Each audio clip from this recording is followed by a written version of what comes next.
Hello and good evening. My name is John. We're here playing Man, I Just Want to Go Home as part of my Steam cleaning series with every game in my Steam library eventually, and then arbitrarily rate and overview them we have them after we would have playtime. I don't quite know what the game is, but the game's out at random. This was released in July of 2024, so coming up on a year old by JZPS Games.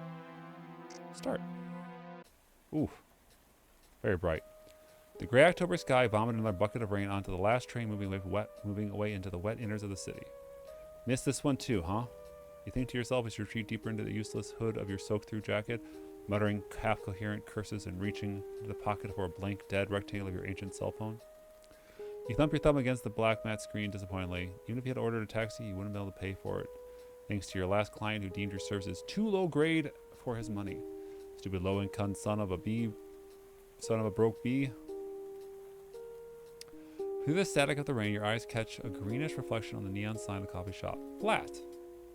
You start trudging slowly towards it like some wet, depressed silk moth, sloshing the soup from your socks in your cheap sneakers with each new step. There's no need to hurry. It's impossible to get any wetter than soaking. I mean, this is like a very interesting, sense of perspective and stuff on this. The door gives way surprisingly easy and you stumble into the well-lit empty room, the shopkeeper's bell ringing feverishly. A barista swiftly raises her head from the worn-out paperback and says, with a tinge of disappointment in her voice, good evening? Hello, a double Americano, please. Just a minute. While she operates her outrageously outdated coffee machine, you hang up your waterlogged jacket and settle your damp carcass on a bar stool near the heater. I wonder if she'll be okay with me hanging my socks over it. Well, the smell of my feet after a whole day of walking and meeting the most insufferable people in the city will probably make this place uninhabitable. I think I can at least take off my sneakers and put my feet directly over the heater. I hope their ventilation works. The fear of being judged gives way to the fear of getting sick, and you press your cold, fishy soles against the dusty metal of the heater. Oh yeah, that's better, much better. Barista brings you Americano sigh, eyeing your bar stool heater situation. Some weather, huh? You don't say. I've been seeing the flood like this since ever. You ain't went from around here, are you? Is that obvious? Nah, you just look like a livery guy. Smell like one, too. Oh, if you're talking about me frying my feet on the heater, I can. She smiles disarmingly. Nah, man, I'm just playing with you. It's just a figure of speech. You can fry your feet all you want. As you might know, this business ain't going so great today. Only frogs go to get coffee in this weather. Yeah, I hate them. They never tip. Wait until you meet a human. She smiles once more, blinding you with perfectly white teeth. She doesn't drink coffee in a coffee shop. She extends her hand to you. Name's Rita. I'm...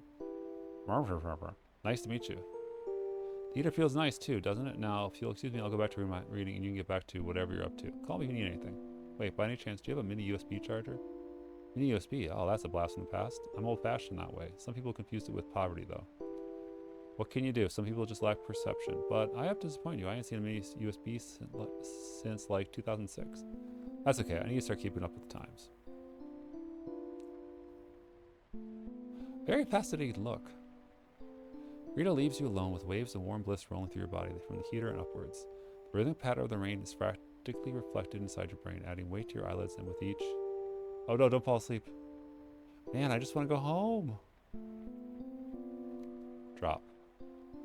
Coffee should invigorate you, but only adds jewels to the heat balance of your comfort. Your eyes finally give in, and...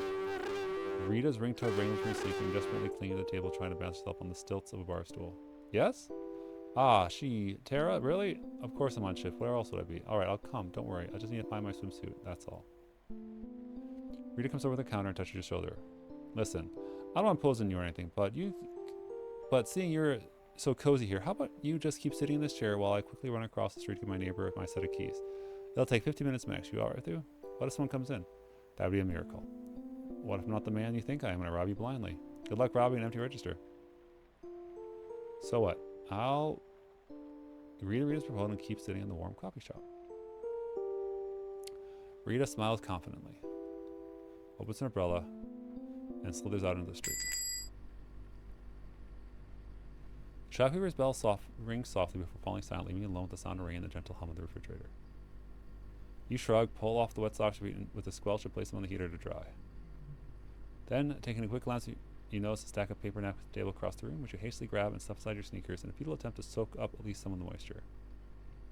You finish your Americano with one big gulp.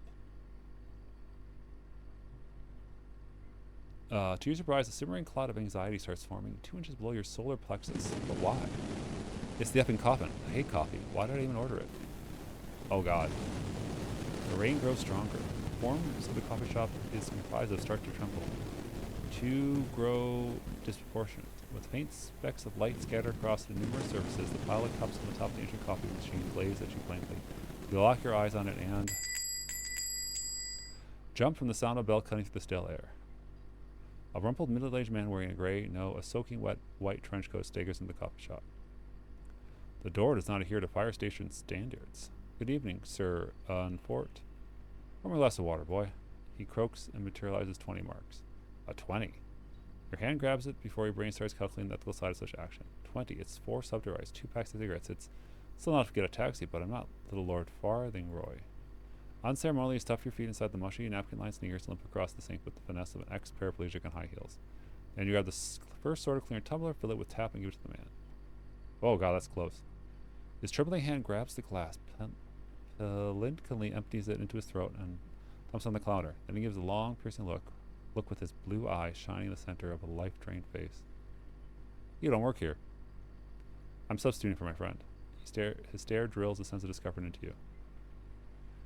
Why doesn't his hand tremble so much? Why does his hand tremble so much? An alcoholic, but he doesn't have a bloated face or any sign of bad blood circulation. Maybe it's Parkinson's, but don't forget to share the tips, he said, and then turned around so swiftly that droplets from his trench coat rained all over the coffee shop. He pulled out the door, causing the bell to rattle metallically.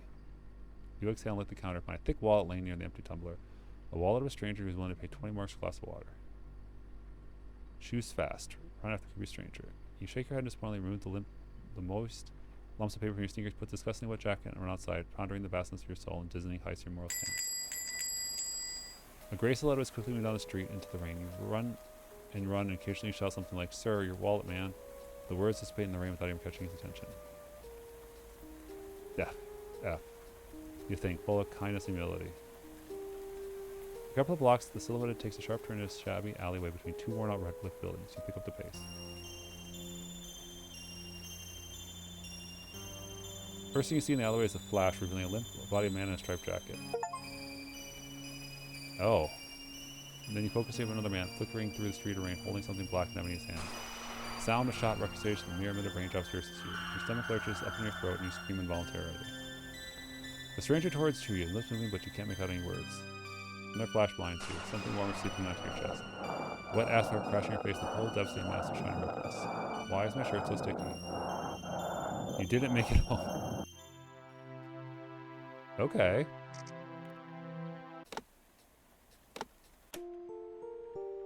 We'll stay. Keep the wallet. Did you finally catch a break? Did the mind-numbed sequence of failure finally lead you to a wallet with 20,000 marks? Oof. Really that much? Emotion floods you, not a single one in the noble blood. You giggle cautiously at the glance around looking for cameras. Well, either the coffee shop flap holds the privacy of its customer in high regards, or it just hides the contrary really well. You decide to inspect the inside of the wallet more thoroughly. Hans Laws has security. Oh. Unrestricted tech solutions. In the car section, there's a security pass issued to the name of Hans Lund, the head of security of Unrestricted Technology Solutions. Geez, it really does look like the head of security. Probably an ex-cop or something. Besides the badge, see half the VIP card from the casino Titanic. I guess none of us are above sin.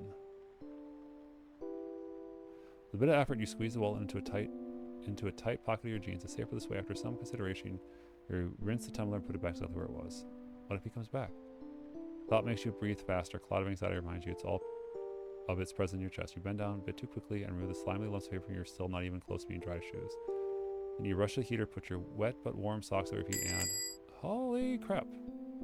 Yells Rita as she runs in the coffee shop, freeze, cowed, red-handed, pulsates your head. You breathe, almost coming to halt. Breath. Rita shakes a gallon of water off her umbrella and looks with you with genuine concern. Did you really try to rob the place?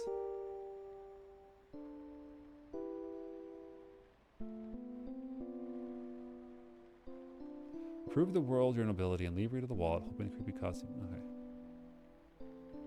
Well, that's really a peculiar crowd, she mutters, puts the security pass back in the wallet. Your right eye twitches. You can keep it to 20. I have no claims on the 20. You breathe a sigh of relief. She knows and chuckles instantly. What, despite the rain, your pocket's still dry? In every sense but the literal. Where do you live? What kind of question is that? Very normal for a person who wants to order you a taxi home. And pay for it too, don't worry. Your address. I live at 12 Zambono Street, apartment. Whoa, you think the taxi's gonna drive you straight to your door? I don't know how tiny a taxi is. Alright, I'll ask the driver the dimensions. She pulls out the phone and orders you a ride. You shift your weight inside your wet shoe and think about the damp mess of today's events. Why was that man, that Han, so effing suspicious? Who the hell carries 20 grand of cash in his wallet? What's wrong with your bladder? You actually is about to blow up. You zip to the bathroom with a grimace one shouldn't try at home. 3 minutes later, you casually walk out drying your hands on your jeans.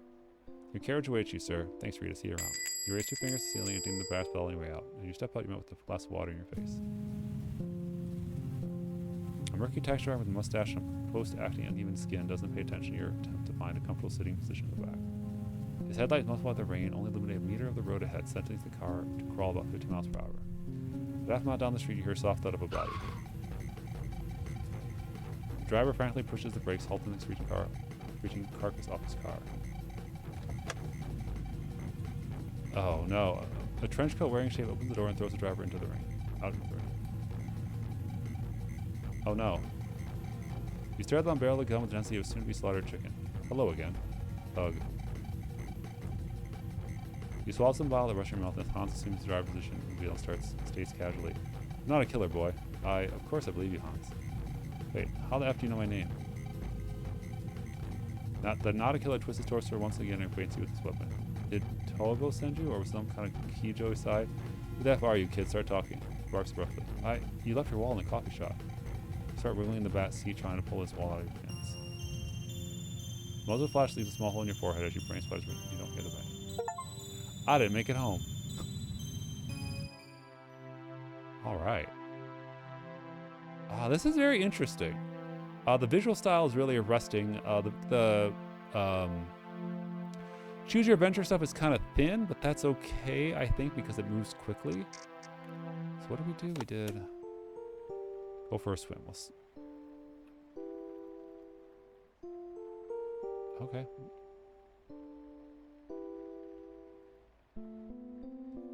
So we're walking now with her.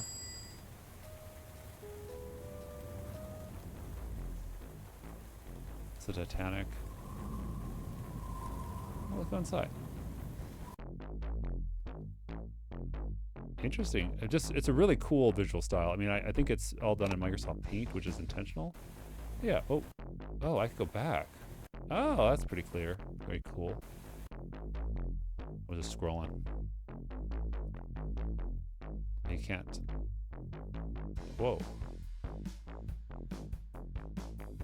Yeah. All right. Man, I just want to go home. Cheers.